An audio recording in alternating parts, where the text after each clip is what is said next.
Good afternoon, everybody, and welcome to another Flash Briefing. I'm Verl Workman, CEO of Workman Success Systems, and I am in a great mood. We have one more Wednesday before Thanksgiving. Julie, we're just a week away. I'm looking forward to a great Thanksgiving, and I have a tremendous guest, one of my dear friends, Workman Success Master Coach, also a great client for many, many years. Please welcome Julie Timms, everybody. As you come on to the Facebook Live today, I want to just encourage you to say hello to Julie, where you're from, let her know who's here as we're watching the Facebook Live chat. If you have questions about Julie, a little bit about her business, how she's doing, what her team looks like, please feel free to ask those questions. So please log in and say hello as you join us on this Facebook Live. So Julie, let's just start a little bit. Tell me, I want to just share it with everybody. A little bit about your business today. Give us a little bit about Julie Timms and the Hilton Head Island Real Estate Brokerage. Well, business today it's a crazy business today. I've only been doing this 41 years, and I have never seen a business like this year has brought. We've learned a lot of different situations and how to cope with them. We've helped a lot of people, and I've never seen inventory this low in my entire life. We have 6 buyer agents and 3 support staff, and we're all busier than a one-legged man in a butt kicking contest. And we are, really focused on helping people make the right decisions. And it's great.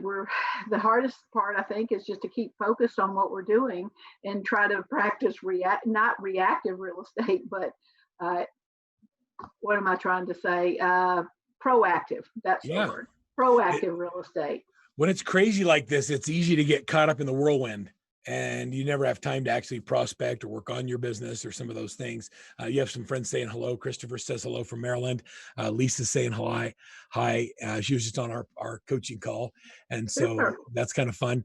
So Julie, you said 41 years in business. You don't look like you could be 41 years at anything, and so being rookie and new in the business, I don't know about that. So let's talk about where we first met. I remember, let me just share with everybody. So I think that Julie started coaching with, how many years ago was it, Julie? It was before we even started Workman Success. I mean, it was clear back when we were with corporate. Well before we started. Yeah, it was before that. You were with Pinnacle Quest. And what had happened is you took over the top 5 in real estate. There was a top 5 real estate network and with RISMedia. And I was a member there. And you had just come into the transition of being the president there, and we connected. You called one day and just to meet your members, and you called one day, and you and I just connected. We have like kind core values, and we like to have fun, and we really love to serve people and to help people grow the way they should grow and to reach their full potential. And so we just became closer and closer. And then you were telling me that you coached, and I said, you know what? I probably need to be coached because I am just crazy. I'm not crazy. I have potential. But anyway, I was just, reacting to everything, and I was just busy. I was trying to do everything. I had a big brokerage with about 36 agents, and had just quit that broker. Well, not just quit that brokerage, but I decided that I only wanted to be a single agent. And then I was so busy that I had to start adding agents because I could not show 8 people a day, or different people. And you helped me grow my business, and it's just been a great journey, bro. It's been a great journey.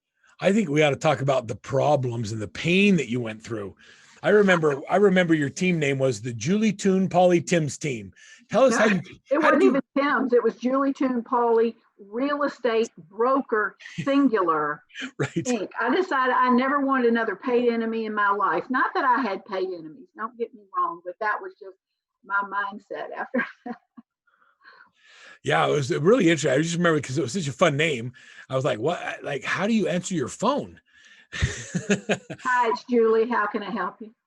Yeah. So when we started working together, you ran your business like a brokerage, and it wasn't easy. There was some pain and some transition.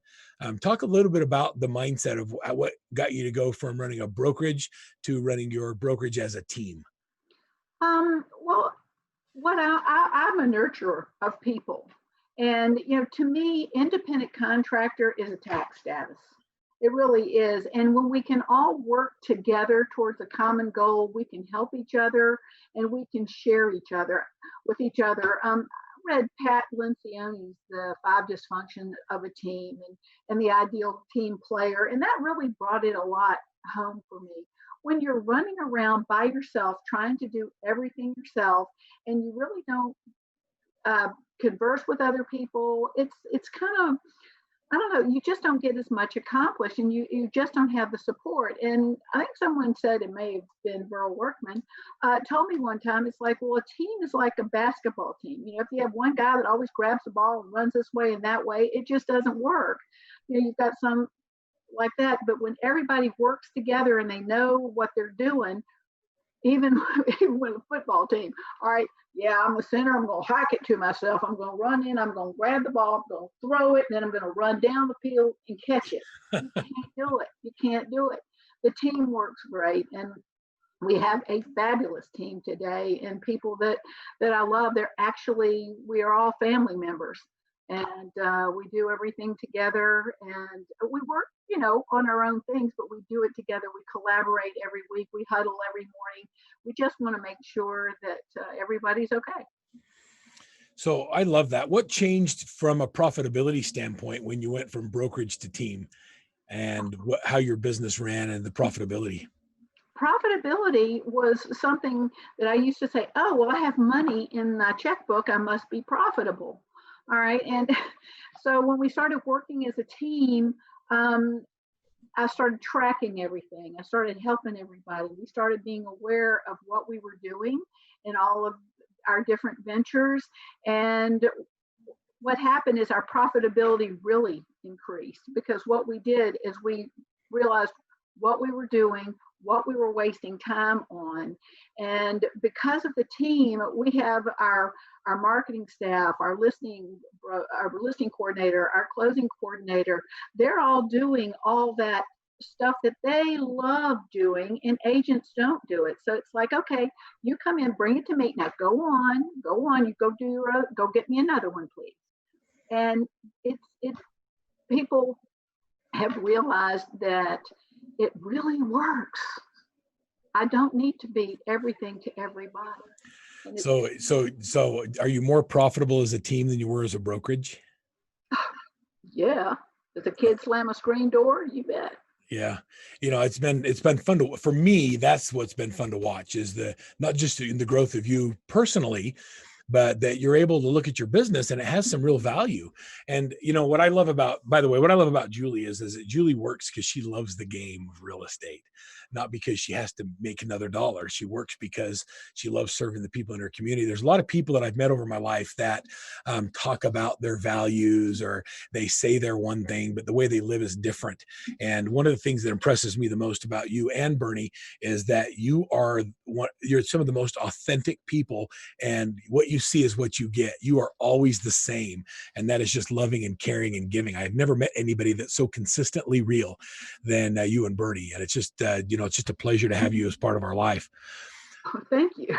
So Julie, kind of a fun thing. How did you go from being a leader of your own team to thinking about, maybe I could coach other people? Like, what happened? How did we turn that switch on? Well, you asked me before I agreed to do it, because I was not thinking that I was worthy, because I knew that within myself that I was messed up like a dollar watch, rather than how can I, before I correct myself, how can I teach others how to do that? And what I learned is that, you know, through coaching with you and through going to coach training and seeing what we really did for people, that I really could do it, and I did have a lot to share. And not only that, is as I coach people, I'm coaching myself. Other people are coaching me. I learn from everyone. I can share with everyone, and the growth has really been exponential. Not so much in dollar volume, but in profitability, and in learning, and in serving, and in being able to live my life and help my folks live our lives like we want to live, instead of just being maniacs that are running all the time and being at the beck and call of people. So you have more one-liners and funny sayings than everybody I know combined, and that's the first time I've ever heard like a dollar watch. Well, so they don't work real well. And a long time ago, I think that's being brought up. I was raised in Atlanta, Georgia, and my mom and dad always, well, my mom especially, always talked that way. And if you can give somebody a metaphor, it paints a picture that words could never say. It's so true. I remember the first time you said it's like pushing a wet noodle up a tree. I was like, what? Why would you ever want to do that? Well, it's difficult. And I think it was referring to hiring buyer's agents. Right. So how is your belief changed in what people's value are and how hard it is to recruit and to bring people in? I remember early conversations you and I having when you were talking about hiring your team and the perception that nobody wanted to work and you couldn't find good people. Now you love your people. They're all like family and they're doing great. I think what you have to do is you have to find the people that have the same core values as you do, and share in that business philosophy. There's a lot of people that really want to work and to do a good job. And I think before, and the reason that I had that bad impression is because I did not reach into people's souls and reach into their motivation and just to see what they really wanted to do. 75% of the people that get in the real estate business leave within the first 2, 3 to 5 years because they don't realize how hard it is. What they look at is they look at TV real estate. Oh yeah, isn't it a great house? I have a great car. You're going to buy it. I'm going to show you 2 houses. It's done. Okay, they don't get the phone calls at night going, but I don't have the money and he's mad at me now and I can't sell it for that and I'd rather go fishing. Okay. So there's just a lot to real estate. And when you really start finding out what people's why is, and you learn about them and learn about their families and learn everything, it's just like in real estate when you're working with a client. What is your why? Why do you want to move from here to there? What are you going to do with it once it's yours? You can really help people. And you know what? It is not in anybody's best interest to go work in real estate or for somebody to hire somebody in real estate if they're not going to succeed. Okay, right. People don't come in and go, you know what? They come into, I'm going to be a great realtor. But you know, if they're not going to be a great realtor and you can see that because of what the way they answer your questions, then they need to go do something else that they will enjoy, not waste their time on something that they won't enjoy. Because a real estate agent, real estate broker, successful is a completely different breed of cat than the average individual. Than someone who just has a license. Oh yeah, yeah, but anybody, you've got to have empathy for people. You have to put people's needs before your needs, because what you're doing is real estate is one of the most important decisions that most people will ever have, not only financially, but also this is a place they're going to make and grow memories. It's a place they're going to raise their children. They got to be able to love their neighbors, not be mad at them. How long does it take them to go to church, to work, to the grocery store? It is all encompassing in your life. Your home is your life. And we cannot afford to mess that up. And if you have commission breath, then what happens is you just want to make a buck rather than take care of people. When you take care of people, the bottom line always takes care of itself. I swear I've quoted you on commission breath 1,000 times. That's one of my favorite things. I say that all the time. If you run around with commission breath or you want to be a Pop-Tart agent, those are my Juliisms. And you quote me every once in a while, but I bet you I quote you more. Oh, I don't know. And Pop-Tart agent, that came from Howard Brenton. Yeah, I love that. Howard, God rest his soul, was one of the, before I met you, Verl, was a great influence in getting started in real estate. And his stars back then, they taught me more about real estate. I mean, gave me the foundation and gave me the empathy for people and gave me the real serious on what it really takes to be successful. Yeah. And then when I met you and we started creating these systems and have the wisdom of the crowd that we have at Workman, I mean, I mean, you couldn't dream something like that up 10, 15 years ago. No, even 6 years ago when we started this and you were on that journey with me, could you imagine what's become of that little brainstorm? Hey, we Wow. start a new company. Yeah, it's, you know what, but it's so much more than a successful company.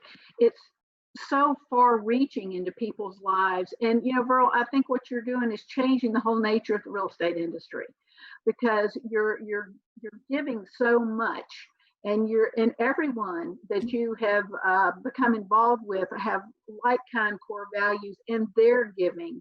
And then we're taking the whole professionalism from, oh, hey, let me drive you around the car and find a property and make great money, to here, let me help you with the largest decision. And you know what, you're about to step in something you can't shake off real quick. I don't know that you want to do that, and let me tell you why.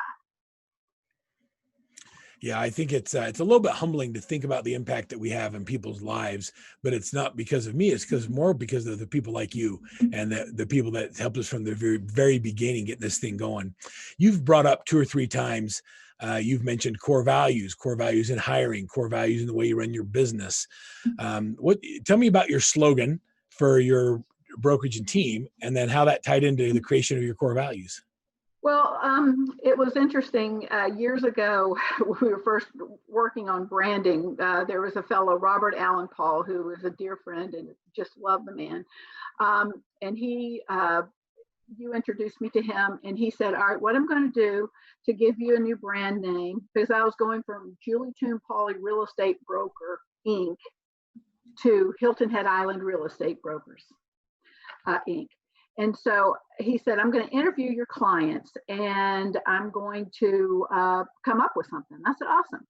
So he interviewed my clients. He asked them several questions. And then we got back on the phone. And he says, Julie, you got a problem. I'm like, uh-oh. And he said, you do everything that everybody says that they would do, but never do it. So if you say we do this, and they're going to go, yeah, I've heard that before. And so he said, what you do and what the people that work with you do is you put people first. So our slogan is you first. And then we also have a second slogan called we put you in a perfect place. And it's not that perfect place that we put you because we found the perfect house because it's so wonderful, right? I mean, houses sell houses, but we put you in a perfect place because we know that you have picked the right area based on what you've told us, that we've showed you what you don't want and eliminated the problems. We put you with the right mortgage broker. We have helped you with all of your questions. And so we know that you have found the perfect place for you at the time. And there's no question in your mind. It's very rare that we have somebody that says, you know what, I really don't like that. Well, you are selling Hilton Head, so that is kind of a perfect place. Well, Hilton Head in Bluffton is a very perfect place, but it's not for everybody. Yeah, it's beautiful. Not everybody likes chocolate. Okay, chocolate's pretty good, but some people don't. And that's what it is, and it's all about people. And you know what? We do live in a pretty nice place. Bernie and I wake up every morning and about 6 o'clock, and we go walk on the beach and watch the sunrise. And with each other, we say, what's weighing most on your mind today? What's weighing most on your mind today?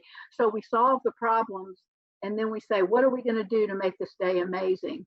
And we come in and we get our exercise. We come in, we watch a beautiful sunrise. And you know what? By the way, the sun does rise every day. It may be behind the clouds, but there's always something beautiful about the morning. Well, every part of every day, but we particularly like that. How have you taken that slogan and worked it into your core values? Would you mind sharing your core values with us and what they mean to you and your team? Well, sure. I mean, our core value actually spell perfect. Okay, and not that we're perfect, by no means are we perfect, but we will always have we will always have a positive attitude, we'll be productive, and we will persist till we succeed. Okay, E, we are ethical in all dealings, and we only operate with integrity. All right. R, respect. We will have respect for others and ourselves. F, we will put families first. Okay, that's not just our families, that's your families, that's the families that we're working for. Okay, E, we will provide exceptional services. We really go for everything. We explore everything that's out there. And thank goodness, being in this brain trust of Workman Success, we hear new ideas all the time. And so we will be able to provide those exceptional services. C is commitment. We will have full commitment to everything that we endeavor. When we take you on as a client, we are totally committed to you and having you be successful and having your goals be met. I think everybody, Burl, wants to be successful. That's the one thing that people want. And when you want, you have to find out what they mean by successful, what they need, whether it's our clients or the people that work for us. T, trustworthy. We'll be trustworthy in all endeavors. We will always tell the truth in everything that we do. You know, Pinocchio is not a good look. And then S is for skills. We're going to always hone our skills to do everything that we can to stay on top of the market, to give people the right advice. Girl, my name is Julie Toon Pauly Timms. I have more designations after my name than my name is long. And the reason that I do that is not because I want the plaques on the wall. The reason I do that is because I can share with my team all of the knowledge that I learn, as well as to help our clients make the right decision. So that's our core values. So I love that. So how do you take and use those core values in the way you operate as a team? What do they mean to you, and how important are they in the way you operate? Well, first of all, when we interview, before anybody joins our team, we ask questions for our core values. We want to make sure that anybody that comes into our team shares our core values. Because, you know, one bad apple, and not that anybody's a bad person, okay, but if somebody comes in and they don't have the same vision and they don't have the core values, then it just doesn't work. There are a number of people that have these core values. And we also, we hire and we also release for the core values, right? If you are violating one of our core values, you're telling somebody a lie, okay, or you're going, that's not going to work out. You know, if you have a bad attitude, if you're not positive, then you're not a fit for our team. And let us liberate you to the marketplace. And not that we fire a bunch of people, because we don't, because we hire right to begin with, and we hire people for their core values. And some people you bring in and you do as much as you can do to help them. But if it's not in them, they thought it was in them, it's not in them, then they go and find something else, you know, as well. I love that. We live them every day. So. Yeah, no, I love that it's part of your interview process, and that it's something that you actually expect your people to live by. How well do your team, how well do they know the core values? Are they very much aware of them? Do you recite them often? How often do you talk about them with the team? we unfortunately, we don't just recite them all the time. And I don't know that anybody can just roll them off their tongue, but they live them every day.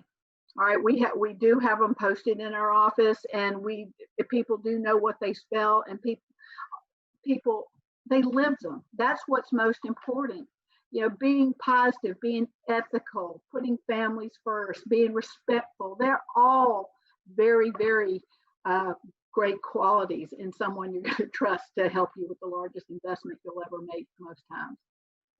So, Julie, your team sells a lot of houses. I'm curious, when you look at the volume of real estate you do, what are the things that matter to you from a business leader's perspective? What are the things that you inspect or track in your business that have helped you grow and have the success that you have?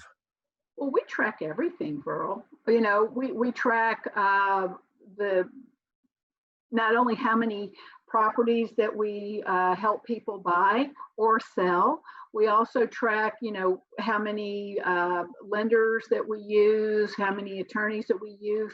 We track every advertising source, and we look at the revenue that's generated from those advertising sources. Anything that we do, we want to make sure that we're not just supplying the vendor with great income. We want to make sure that we're all getting a return on that. I mean, that's only fair, right? If you need to be sure that you perform. I mean, nobody wants to give anybody a handout. So we just track that. We also meet with our agents. We talk to them. We've just finally implemented, I will say just finally, but we've implemented something where we make people aware of, what it's like to be in real estate. What are you doing? How many appointments are you having? Are you really converting these? Because you have the daily success habits. And a lot of agents go, oh yeah, you're just checking up on me. No. Whether you do well or you don't is your problem. Okay. Right. But if you're aware, I mean, how do you know you look good unless you look in the mirror? Okay. And when you look and you inspect what you expect, and not only what I expect of you, I'll give you anything. What do you expect of yourself when you leave and go into the real estate world because you're a realtor and you don't make any appointments that day and you don't call any people and you don't show any houses? Then I'm just trying to figure out why you think you're in real estate. Okay, because to me, that's what you are. Real estate is a contact sport. You got to be face to face to people. Your success in real estate is directly proportional to how many people think of you when it's time to buy or sell real estate, right? Yeah, I love that. We talk a lot about life balance, Julie, and working hard and playing hard. I mean, you're running a very successful business. You've got an amazing database of clients that just repeat and come back time and time again. You get your team going. You coach workman clients, and so you have a bunch of private clients. And half the time I talk to you, you're at a lake house somewhere. How do you mountain house? The mountain house? That's right. You live on the beach. You play in the mountains. How do you have so much ability to have your free time that you have? What's changed in your business or life over the last 6 or 7 years that has created the environment that allows you to live with such great balance? Well, there's three things. First and foremost, we have the right people on the right seat on the bus where everyone helps each other. Okay, that's number one. And we help nurture those people to be the best that they can be, who help others be the best they can be. So it's kind of a domino effect. Number two, I turned off cable and news and television. In 2016, March of 2016, we'd had enough. People get so involved with drama, and we quite frankly, I keep abreast of what's going on in the world. All right, I like to say the story.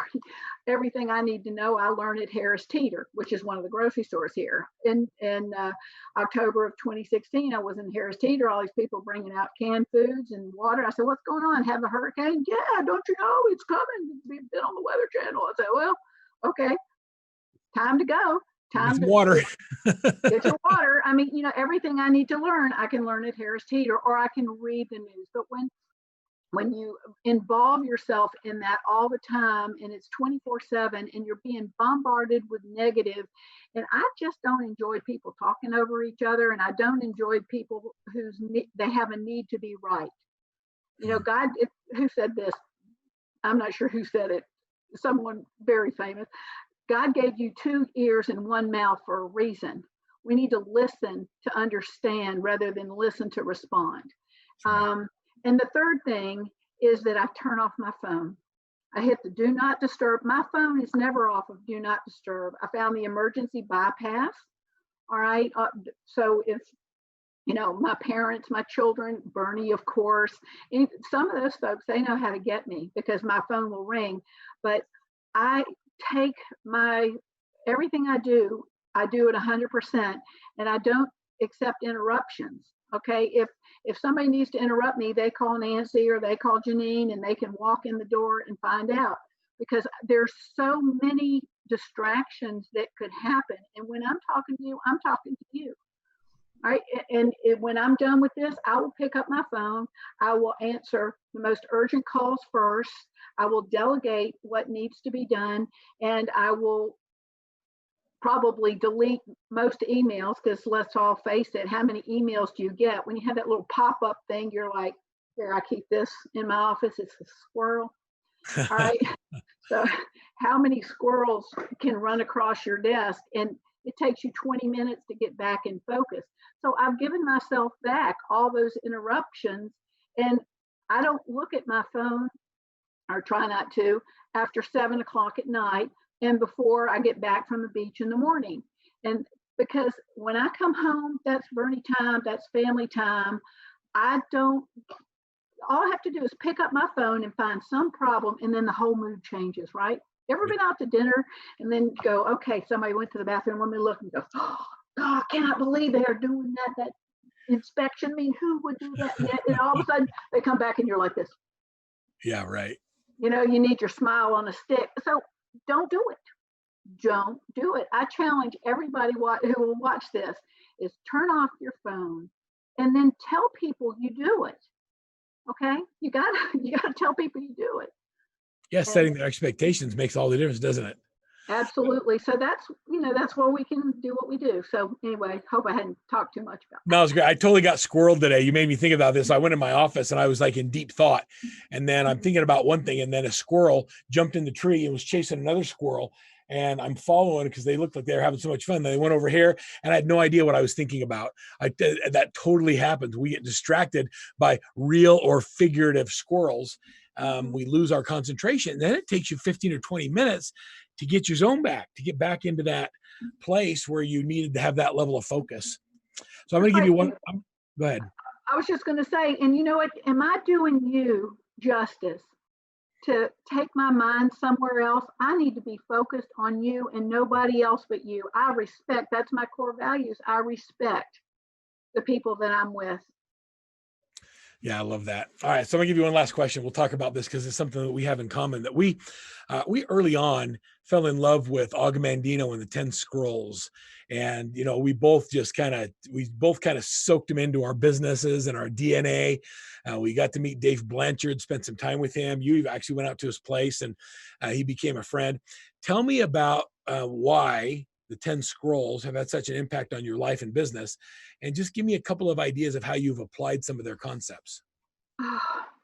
The scrolls, Og Mandino's scrolls are brilliant because everything in your life, you can relate back to one of those scrolls. All right. When you are all mad about something that you can't control, you can go, I am going to be master of my emotions. All right. Or I got to laugh at the world. All right, because sometimes you have to do that. If I find myself just trying to avoid something, I will persist till I succeed. All right, if there's a crucial situation somewhere, I'm going to greet this day with love in my heart, silently, and to myself, I'm just going to say, I love you. And you know what, when you say I love you, you can't be mad at somebody when you say I love you. You can be sort of mad, but you can't, your eyes soften and everything, your whole countenance changes. I only pray for guidance. What can I do about anything? What can I do about anything? I can't do anything about politics. None of us can. Okay. I can't do anything about the wars. The Army's got that. I can't do anything about the bad guys. The cops have them. Real estate, I got your back. And friendship, what you need, I got your back. But please, I can't pray for things and get them. There's no magic wand. You just pray for guidance, because it's not what happens to you or what gets thrown at you. It's how you respond. Yeah, as you have the scrolls ingrained in your DNA. You're rattling them off in just a sentence, but it's fun to see how you've incorporated those thought process to help you deal with the challenges that life throws at us. And we all have them. It's not unique to Hilton Head or Salt Lake City. Og Mandino, for me, I think I read it the first time in high school, and that whole journey of somebody wanting to be the greatest salesman in the world is what attracted me to the book. But the life principles that it teaches are so much beyond being great in sales. It's about being great in life. Oh, absolutely. There is no question. And I never understood that. When I read it the first time, it was like, okay, nice book, nice story. Yeah, 10 Scrolls, that's great. And then you brought him up again. I was like, I'm going to dig into this. And then I was actually coached by Dave Blanchard. Both Bernie and I went through the Og Mandino training program. And it's not training, it's coaching. And it took just You know what the biggest benefit is that I now am in control of me. And when something happens, I don't feel the blood hit the end of my fingers anymore. I know how to come back down, and I know how to step inside someone else's world and see it from their point of view. Because when we see it from only our point of view, you know what? That's selfish. You've got to, people are acting the way they're acting for a reason, and when you understand that, and you'll know how to help them, for lack of anything better to say. That's right. You're right on the money. Just kind of a fun fact about Julie. Julie, you met Bernie online before online dating was a cool thing. Tell me a little bit about that experience. Well, actually, it was in 1997, Burl, and AOL dial-up. All right, and I was actually the president of the He Woman Man Haters Club at that point in time of my life, and the last thing I was looking for was a relationship. And you know how God, the universe, will make a liar out of you if you deal in absolutes. And I've been on real estate chat lines and doing all that, and I was just bored. I was flipping through TV. There was nothing. It was about 10 o'clock at night, and I went to AOL and I looked, and there was a chat room called Nice People Chat. And I knew how to instant message people from a buddy list. And so, because I just wanted to talk to somebody. So I went down the buddy list and I said, ha, ha, ha, ha, ha. And Bernie, he was in England. I'd never been to England. He'd never been to America, born and raised in England. And I think I scared him to death. It was in the middle of the night because he was a manager of a production plant when the machines had gone down, and he had to come back in to make sure everything was working. Second time only on a chat room. And so we just started talking. And then I showed him how to do the buddy list. And so 3 or 4 weeks later, he said, "Were you that American person I was talking to?" I said, "Yeah, how are you?" And we became pen pals, and then we started talking to each other on the phone. And then I just read Stephen Covey's 7 Habits. And I said, "Okay, Bernie, I know about your work and I know about the weather in England, but I don't know about you." I said, "What are you going to do what are people going to say when you're dead and gone about you and describe a perfect day?" And when he told me that, the heart of a He Woman Man Hater went, "Oh, he's really nice." And then he asked me, and then he said, "I want to come to America to meet you." And I said, "Okay, come on over." And he came on over, and he came over a few other times, and then sold his house in England, came over, and we got married in 1999. So it's such a fun story. 23 years. You're a perfect couple. Bernie is the nicest guy I've ever met, and he's certainly softened your edges, and you're a sweetheart, and it's fun to have the two of you together. Julie, as we have this conversation, it's so fun to relive some of the journey you've had. What advice, if you could give the listeners any advice that are trying to build their team or focus on profitability, give me something that, like, going into 2021, that would make a difference in someone's life that's looking to have a better life balance like you have. Well, first of all, always go to the why. As Simon Sinek did so well in his TED Talk, there is a why to things. Find out what people's why are. Don't sweat the small stuff. All right. Don't get involved with things you can't control, and just do the right thing by people. Because when you do the right thing by people, you do the right thing for yourself. All right. Listen to understand. Don't listen to respond. Don't have the need to be right. Don't try to do it all yourself. If somebody said to me one time, "Are you so conceited to think that I can't do that for you, that you could do it better?" I'm like, "No, I think you're very capable." So then let me do it. We went out hiking with one of my associates, Sherry Winter, you know who you are, and we made her leave her phone in the car. And she's like, "Oh my gosh, oh my gosh." And when she got back, she called the office, and Janine had handled everything that she probably would have meddled in. It was great. Let other people do their jobs and do it well. But most of all, don't take yourself too seriously, because you are who you are, and live by your core values, find your core values, really think about them, and then live those core values and show other people how good life can be. I love that. What great advice. Julie, thank you so much for being with me today, and even more important, for being part of the Workman family. Your Aunt Julie, and we just love having you be part of our family. Thanks for sharing so much with our great audience today. So on behalf of Workman Success on our Wednesday Flash Briefing, Julie Timms, thank you for being here, and we'll see you next week on our Wednesday Flash Briefing. Thanks, everybody. Thank you. My pleasure. Bye, everybody. Happy Thanksgiving.